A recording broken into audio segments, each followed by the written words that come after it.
also want to explain one thing too, is that during the questions that you submit, each candidate has a wild card that they can use during that time to do a rebuttal. So they only have one just because of timing, but they can use it wisely, and they'll have 1 minute to do a rebuttal.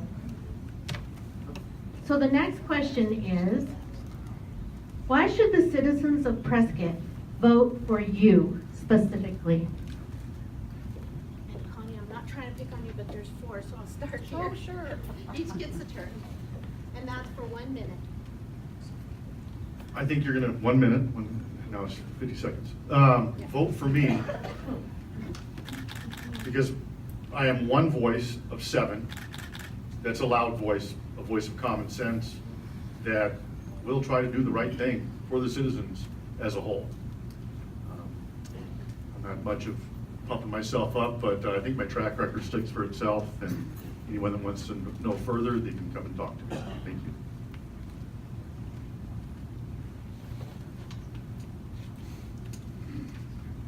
You know, I have so much to say. I do have a vision for Prescott. And as I said, I understand how Prescott was back in the day when everything was safe and beautiful and you could walk down to the square. I just don't know how we got here today. I mean, I have my ideas and I've tried to connect the dots. We do have a burgeoning drug rehab industry in Prescott. We're now known nationally as, you know, Drug Rehab Central. I think we need to counteract that. We also need to remember that our kids are our future. We've got to do things here in Prescott that are going to attract our children and keep them here. They need high-paying jobs. Without them, we just really don't have a future. We're all aging. I'm aging. I'm willing to admit it. I'm on a fixed income. I don't really like the rise in taxes, and I'm not for rise in taxes.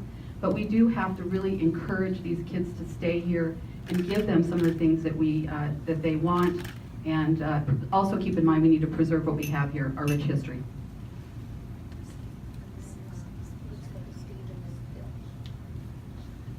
Okay, why people should vote for me. Number one, I'm honest. And I think anybody that's ever paid any attention to city council, I ask hard questions. I take the staff to task. I ask different questions that maybe not be the mainstream questions to get people to think about things. I brought up water conservation, one of our last rezonings and plat redesigns out there, and the contractor and the developer decided to go ahead and put in water catchment barrels on each one of the houses as part of the plat in the front and the backyard to help conserve water for our economy. I think all those things are important to our community. So I am honest and I am who I stand for. Thank you.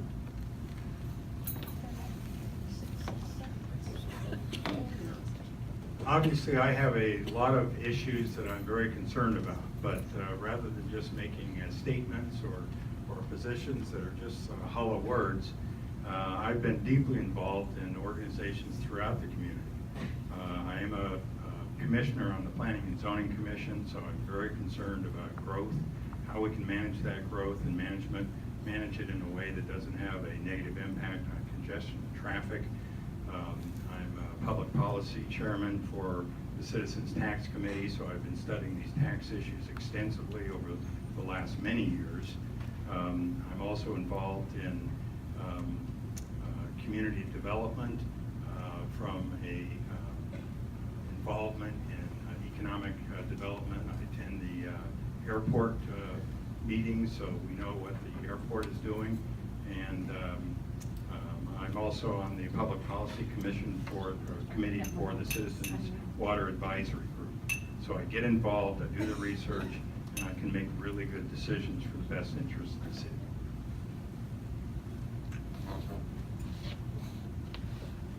Not surprisingly, I have collected your cards, and half are about PSPRS 443, and the other half are varied.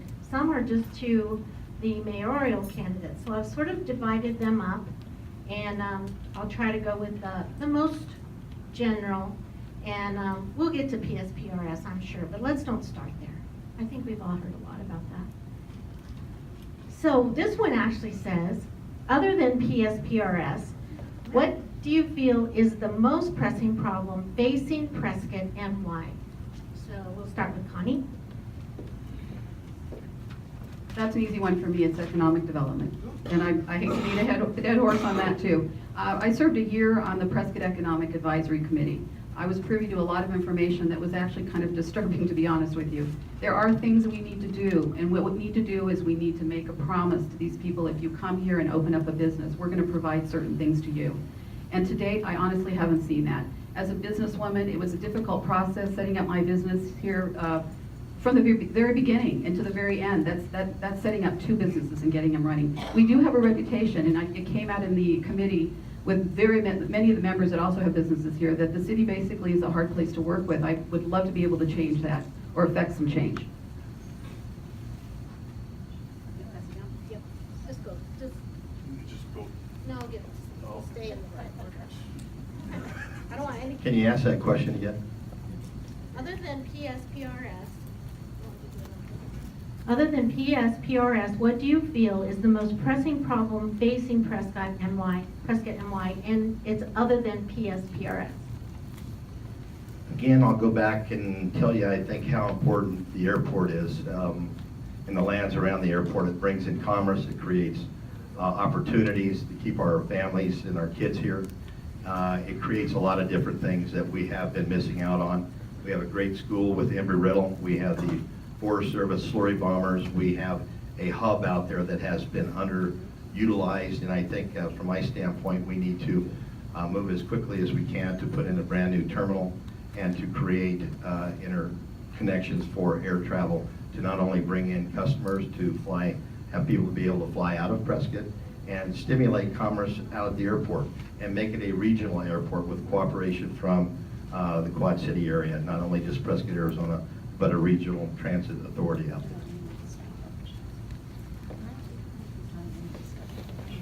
I believe in economic development as well, but I want to remind everybody that 2 years ago, the sober living rehab home issue was a huge issue in this community. It was affecting our reputation, it was affecting our ability to attract businesses, retirees, etc.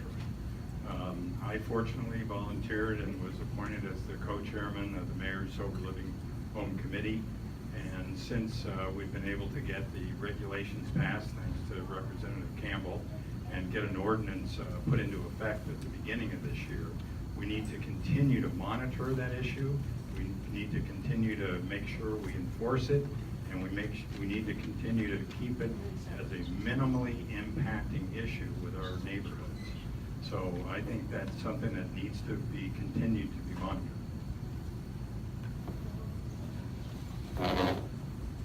I think it's always a problem when, with the city, with being able to work with the city. If you're a new business, construction company, somebody coming in to invest in our community, you got to continually herd that city staff into accepting those people and making it easier for them. You also have to have a safe city, a clean city. So making that palette have a pretty picture for new people to come in and accept those people as they arrive and not turn them away. If you do that, everything takes care of itself.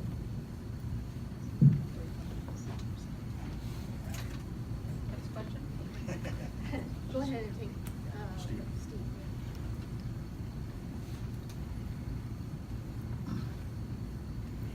These questions are very similar, so when I get to PSPRS, I think I will ask a more generic question with some specifics added. That'll cover several of these questions. But right now, we're going to go to one other before that. So every one of you talked about your pet projects, which spells spending money. What are you going to do to respond to citizens' needs? And I just want to add, in regard to spending money. Well, I think we do have the ability to respond to citizens' needs. We have a council meeting. They have an opportunity to come to speak with the council. All of our phone numbers are posted. If people want to address the city, they can do that. From my standpoint, I'm out in the community every single day. I've had 3 or 4 different businesses in the community. I'm very visible, very out there. And I think that if people have concerns, they call you, they find a way to get a hold of you. And I think what we do is we address them, but we address them through the proper channels. We have a mayor that is a very good mayor in the community, but we also have a city manager form of government. So a lot of those questions need to be drafted and given to the city manager so that it filters through the proper channels and comes back to the council. I'm only one of 7 in the form of government that we have. Those decisions have to be made by the whole council, not just by one person that thinks he can make those decisions. So I think it needs to be collective through all the council.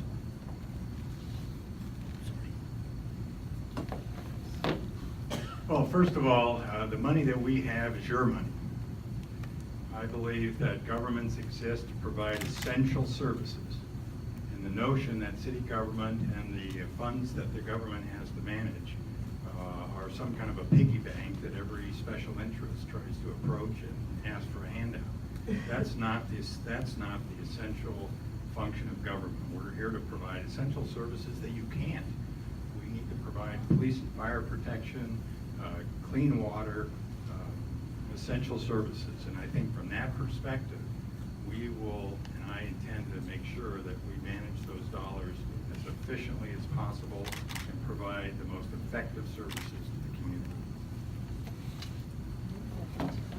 I believe that this council and for the most part the prior council that I was involved with have been really fiscally conservative. We've watched dollars and cents. When there's a lot of misunderstanding about how we spend the money. There's pots of money. You see $1 million road project, but we can't afford PSPRS. One can't cross into the other. So most of the time people are thinking about our general fund money. And we're pretty tight with that. And I know that myself and other council members have ixnayed things that cost money that other people that want to spend money. And then there's others that champion certain things that other of us, again, fight it. But you do have 7 people up there, and in the end of the day, I think the council comes together and does the right thing for the citizens. I think Phil's absolutely right. I think every penny that we have needs to go to our essentials. That's our quality of life, it's our safety. Anything above that is a luxury item. And it would be no different than what you do in your own pocketbook. If you're planning for a new roof, you're going to save your money, you're going to pay for that roof in cash, hopefully. We don't want to get ourselves into more debt, because the problem with the PSPRS is this is a moving target.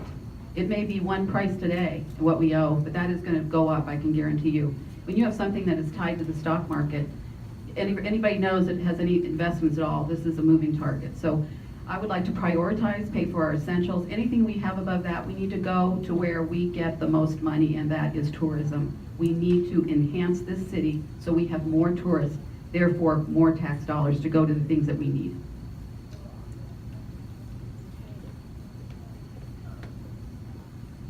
Sounds like a lot of thoughtful answers to that question.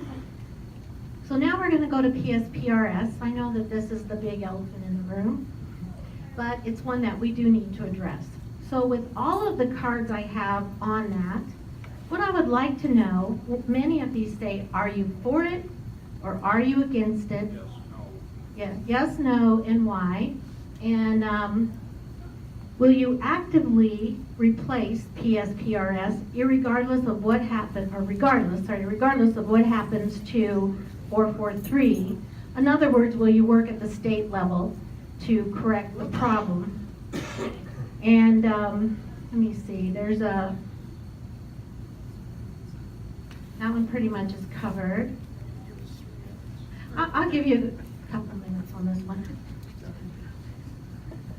And another one on amending the Constitution as it relates to PSPRS, which is working at the state. So mainly it's, what is your stance on it, yes or no, and why? And will you agree to work on it at the state level as well as at the local level? And these are also very similar. And I guess this would be a good one to end on. What happens if it passes or fails in your mind? What will happen? Okay, we will start with Greg. Phil, is that who we're on next? I think so. Phil. Well, I'm going to give you 2 minutes. Well, I know. PSPRS is a very complex issue. The more I've studied it and the more I've talked to local people, the average citizen, our legislators, it's very rare to find someone who truly understands this issue. But if you have paid attention, you'll understand that this system is broken. It's not sustainable. It will collapse the way it's designed. The only question is when. So when do we stop feeding the beast?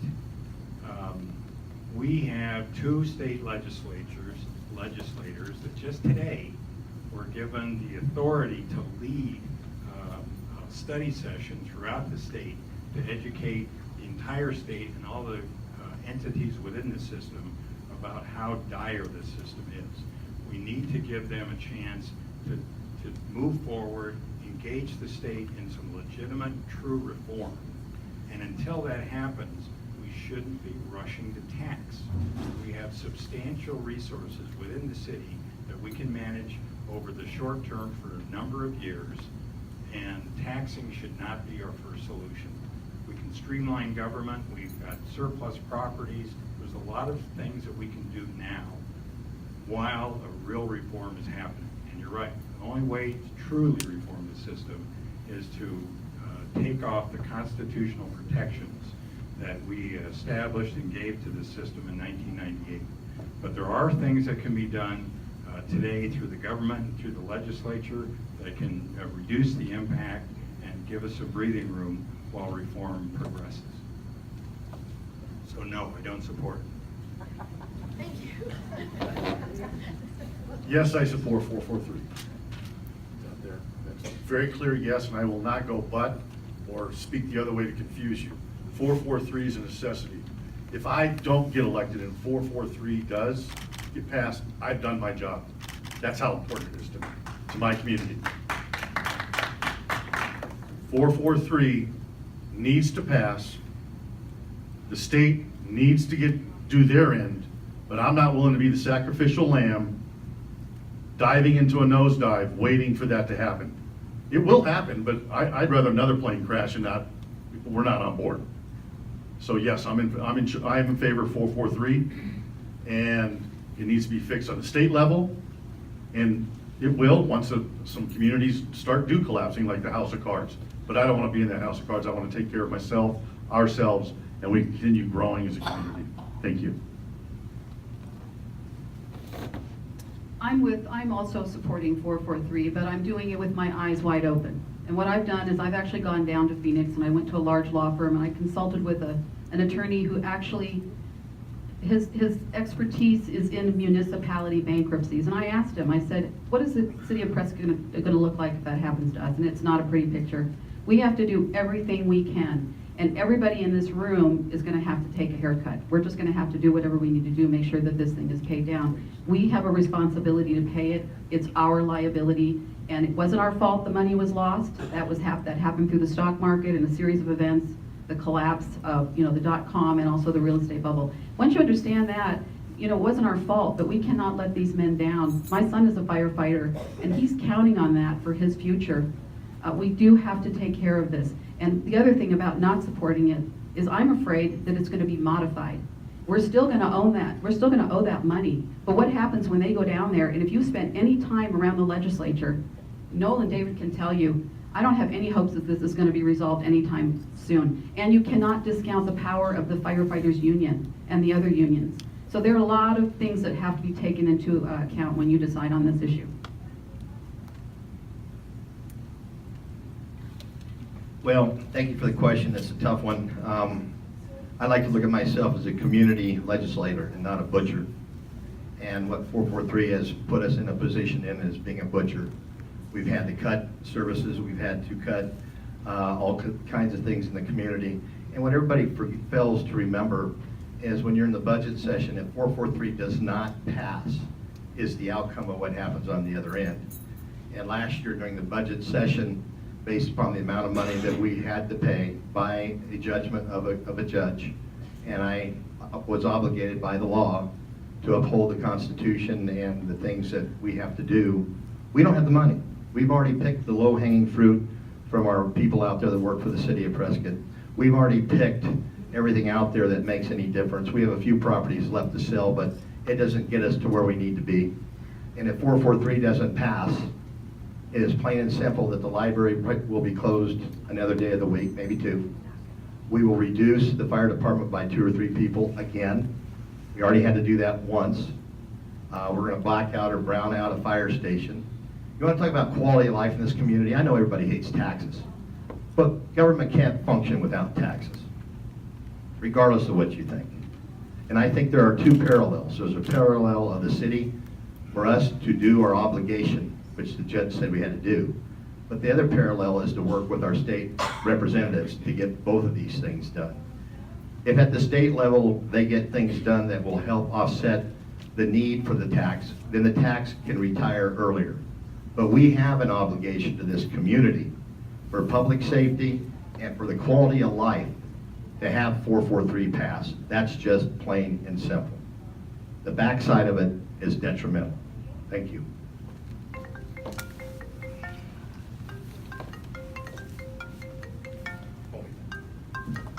And yes, I support 443. Did we get a yes or no on each of you? I think we did.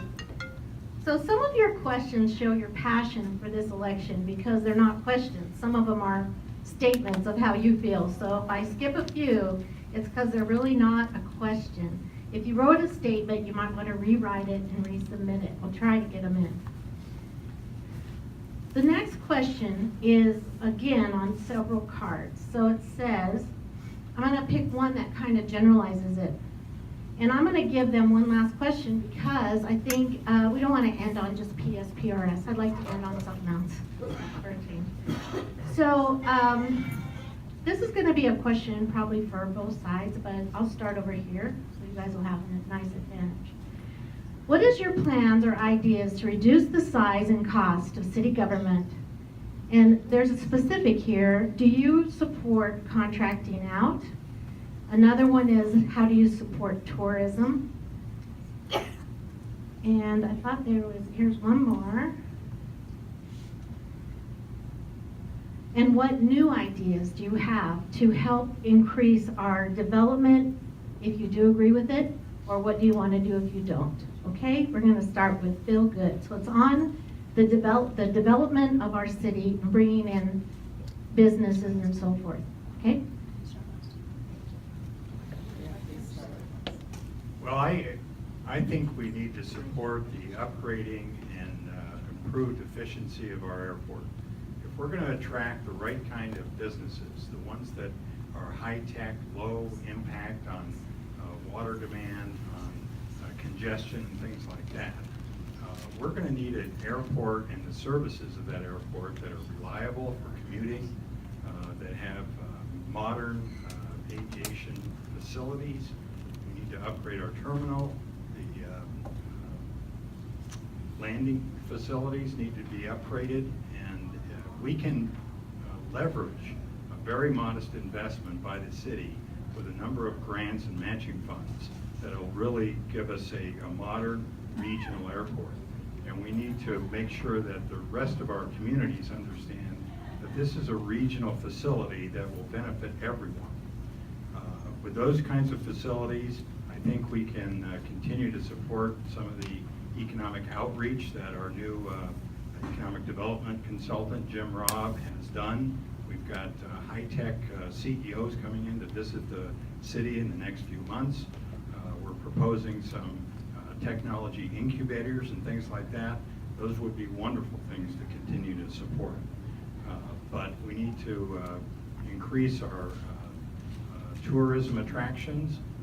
We've gotten the Whiskey Off-Road, a lot of other programs that we've provided seed money that are doing terrifically well. We just have wonderful recreational opportunities and national forest issues and things like that that we can continue to support, and those will support economic viability. Thank you. Jim, I hate that sound. I know, but we were gonna use a foghorn, so. Okay. Let me address first of all the contracting out. I was for this last year to do an RFQ for solid waste to pick up our trash. I was outvoted on that suggestion. I'm convinced the RFQ, if you put out what we give to the community, our trash service going out all the time they do, and there's excellent employees in that, in the solid waste division, by the way, that I don't think a private company could do what we do as a community. And that's actually self-funded. That's coming out of the general fund. When you do your trash service, you're paying for that service.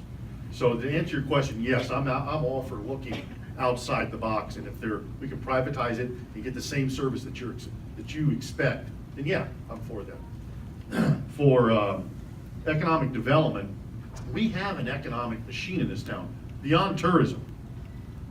It's called healthcare. It's not slick and sexy, it's not high tech.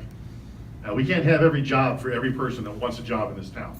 My daughters will leave here, unless my daughter, who's gonna be a nurse, she can work here. My youngest wants to be in communications and graphic design, I don't think she's gonna be here.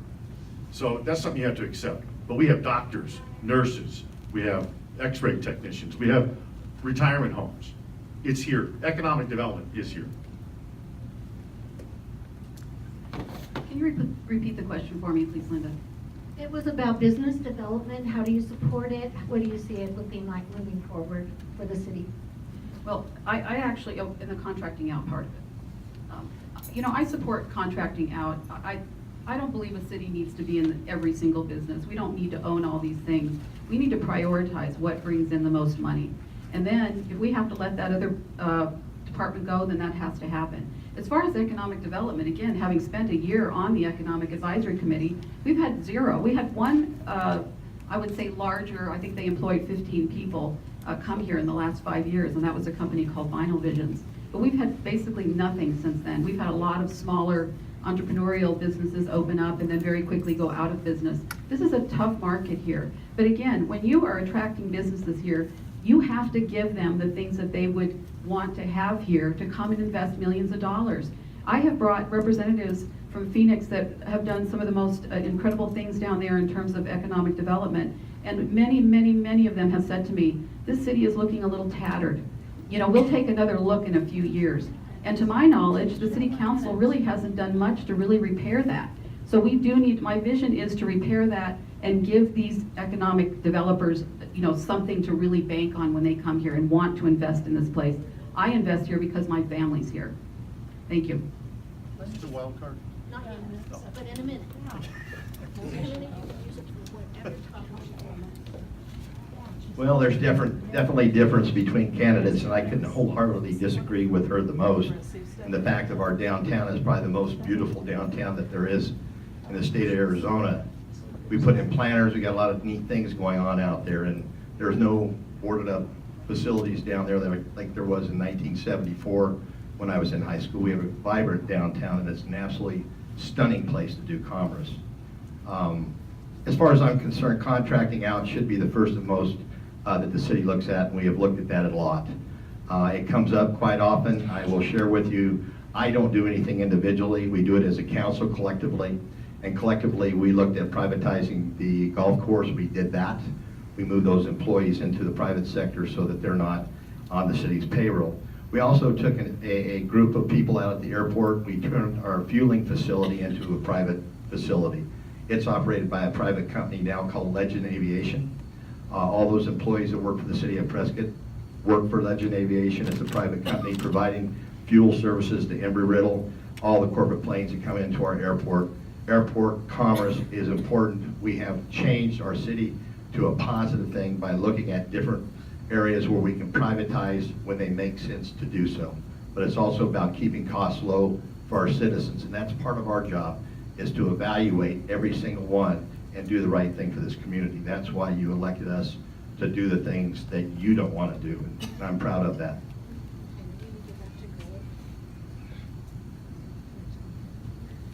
So each candidate has a wild card, and the only one who's expressed a I don't need to use it now. Well, what I'm going to ask each candidate to do then is to take 1 minute to use their wild card if they want to answer any of the topics that we discussed further. So they have 1 minute if they want to use their wild card. And I have the floor. If you want, use your well. All right, I'll use it. What the heck? I have to agree with Steve. If, tattered is, I wouldn't use the word tattered. Yeah, there's areas that we could improve on in some pockets in the city, but we also have property rights to consider. People own property, and as long as they're not a health safety issue, if they have chipped paint, that's their business. Does it look good? No. Do they live in an HOA? No. If you do, you have an HOA. But if we are tattered, then I don't know why we make a list, seems like every month, top 10 of something that people want to come here. and they love this community. That is why you folks are here. That's why you continue to live here. That's why you come here. That's why I continue to stay here. I think that's all I have to say. Thank you. Other wild card comments? I guess I could use mine. I'd like to respond to both Greg Lozelle and Steve Blair, and they know this because they've heard me. I came before the city council roughly a year ago. I had a signed petition from more than 30 people in my neighborhood. This is a file right here of blighted homes in my neighborhood.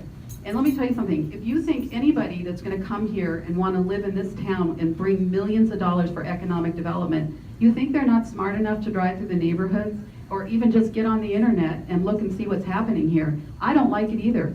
Believe me, that's why I've been very involved in the sober living homes issue. I serve on that committee right now, and we have done a lot along with Noel Campbell and the House bill passing 2107.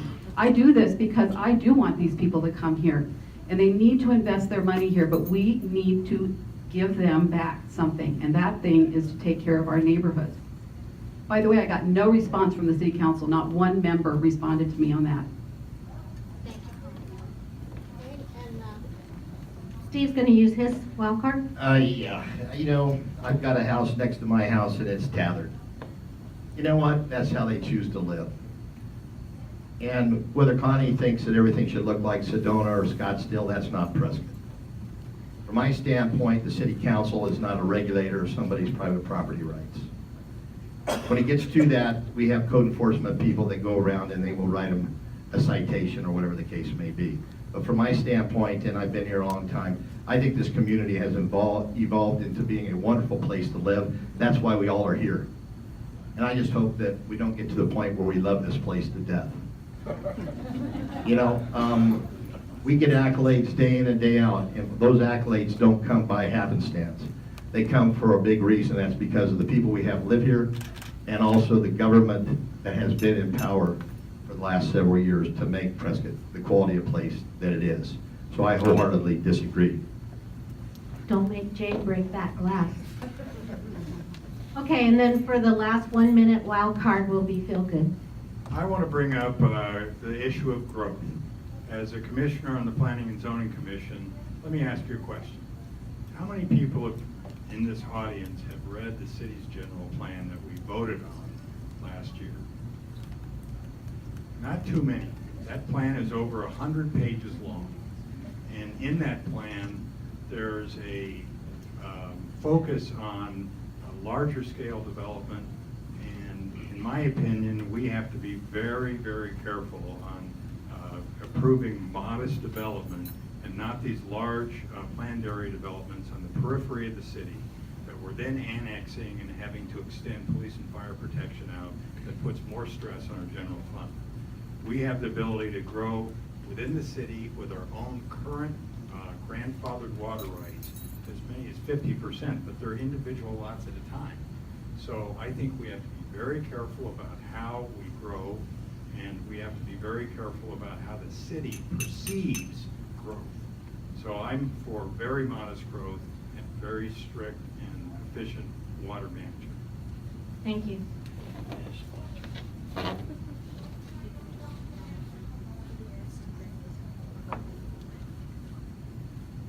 put it with So these candidates have answered a lot of your questions and a few of mine. And what I would like them to do now is give us their best shot. This is their closing remarks. I'd like them to be meaningful. I'd like them to be directed at the voters, and for you to say whatever you think you need to say to close out, to send the message that you believe in. So we're going to start with Connie and come back to Steve and then down the line. Again, I'm going to read my closing remarks because I have a lot to say and condensed in 1.5 minutes. In closing, I'd like to encourage you to consider the future of Prescott and where we are today, and considering who you should fill these 3 vacancies. I believe the time has come to look for fresh thoughts and ideas. Someone that has the ability and vision to move us forward into prosperity and economic well-being. Someone who has invested in this city, effort, money, and time. I have literally put my money where my mouth is. Renovating and preserving these important parts of Prescott history has been a passion of mine for many years. I can continue to do this, but I would like to be part of a council that understands and promotes what I and many other people have been doing to save and enhance our historic areas, thus elevating the tax base and encouraging more inner city development, infill lots, and economic viability just when we need it the most. I have never seen the logic in electing the same people over and over again and expecting a different result. I hope you will consider me and what I've already done for Prescott when voting on August 29th. Remember, we need people with vision to navigate through these difficult times. Thank you.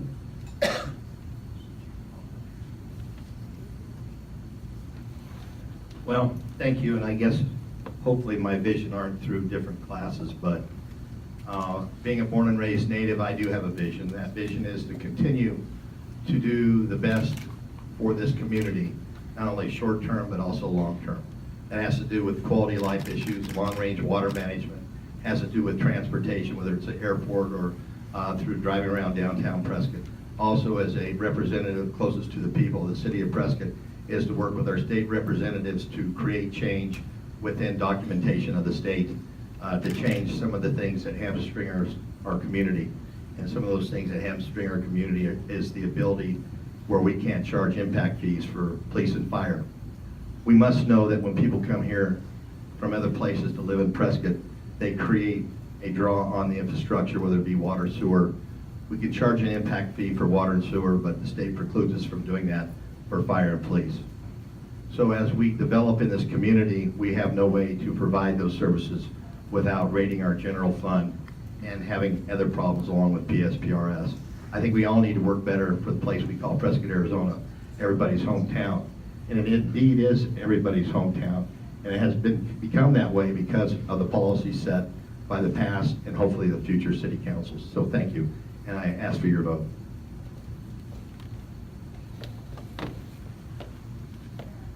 I too have a vision and commitment to the city of Prescott. This is not an on-the-job training issue for me. I've been heavily involved in organizations that have an impact on all these issues we've discussed.